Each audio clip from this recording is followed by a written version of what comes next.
beautiful people, and welcome back to school. Here we are in term 2, and even though we're not all together in our normal, happy, excited fashion, we're thrilled to have you back, even if it's in a virtual capacity. We're missing you all very much, but I do feel positive that we'll be back together as soon as it's safe to open our school gates and to fill the school with chatter, excitement and laughter. I am sure that you're all aware of what's happening around you, and you may feel a little bit anxious about things. It is a rather unusual time for everyone all over the world. You may have overheard things on the news or your parents chatting about them not being able to get back to work or getting you to school.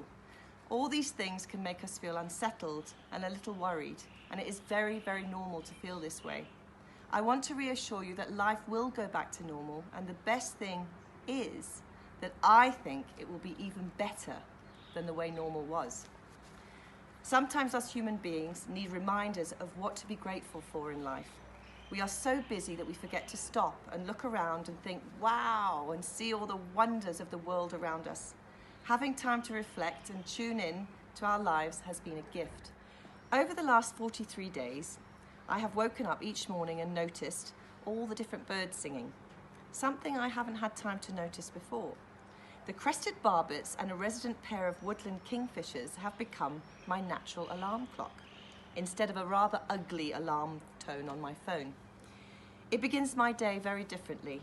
Mind you, the kingfishers don't believe in sleeping in and start singing extremely early on a Saturday and a Sunday, which is a bit cheeky. I would like you to listen very carefully to this poem. It was written by a Welsh poet, Thomas Roberts, also known as probably tomfoolery, just to confuse you. Tomfoolery is an old English word for foolish or silly behaviour. It is, in my opinion, and in the opinion of over 3 million people all over the world, that this tomfoolery is anything but foolish or silly. It is called the Great Realisation. Even if you have heard it, take time to listen to it again and encourage your parents to listen to it with you. I hope you enjoy it. Tell me the one about the virus again, then I'll go to bed. But my boy, you're growing weary, sleepy thoughts about your head. Please, that one's my favourite. I promise just once more. Okay, snuggle down, my boy, though I know you know full well. The story starts before then, in a world I once would dwell. It was a world of waste and wonder, of poverty and plenty, back before we understood why hindsight's 2020. You see, the people came up with companies to trade across all lands, but they swelled and got much bigger than we ever could have planned. We'd always had our wants, but now it got so quick. You could have anything you dreamed of in a day, and with a click. We noticed families had stopped talking. That's not to say they never spoke, but the meaning must have melted, and the work-life balance broke. And the children's eyes grew squarer, and every toddler had a phone. They filtered out the imperfections, but amidst the noise, they felt alone. And every day the skies grew thicker, till you couldn't see the stars. So we flew in planes to find them, while down below, we filled our cars. We'd drive around all day in circles. We'd forgotten how to run. We swapped the grass for tarmac, shrunk the parks till there were none. We filled the sea with plastic, because our waste was never capped, until each day when you went fishing you'd pull them out, already wrapped. And while we drank and smoked and gambled, our leaders taught us why. It's best to not upset the lobbies.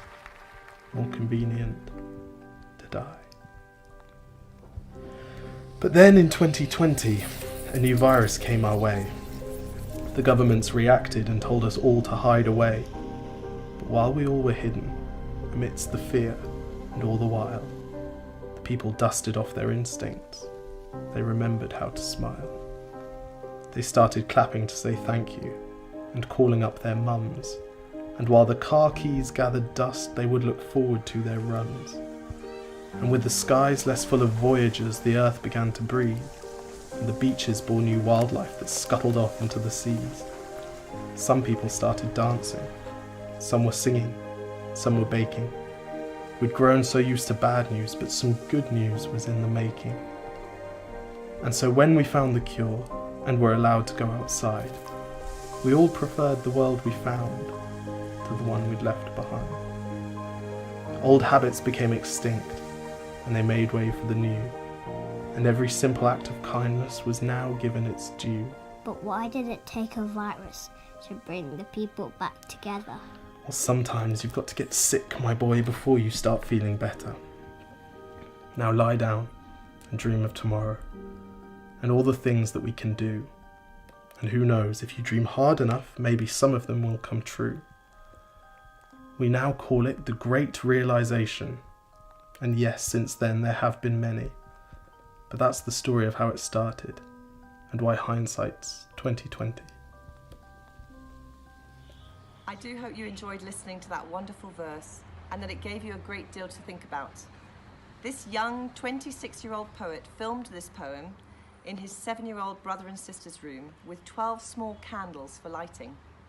His job during lockdown in London was to care for his siblings while his mum, dad and older sister were on the front line in London hospitals. He had time to reflect and look at the positive movement that can come out of something negative. I think that this poem is all about having time to think about what you appreciate and what you're most grateful for and what we need to treasure. I would like to share something that I have been reminded of. Before lockdown, I hadn't been in contact with my family as often as I should, and I love them all very, very dearly. During this time, I've called my mum, my dad and my sister and spent quality time with them, even if it has been on WhatsApp video and not in person.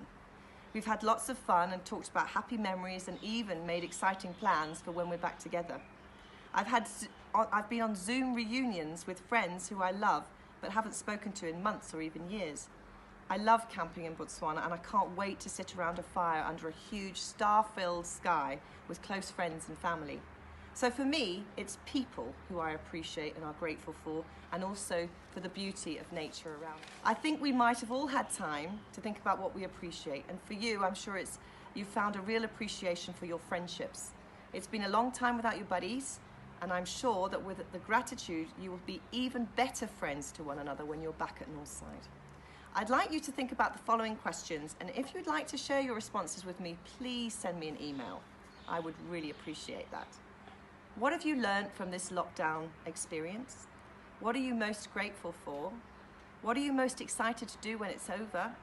And what has been the biggest change for you? I wish you all a fantastic super term 2. I can't wait to see you all very, very soon. Love you lots.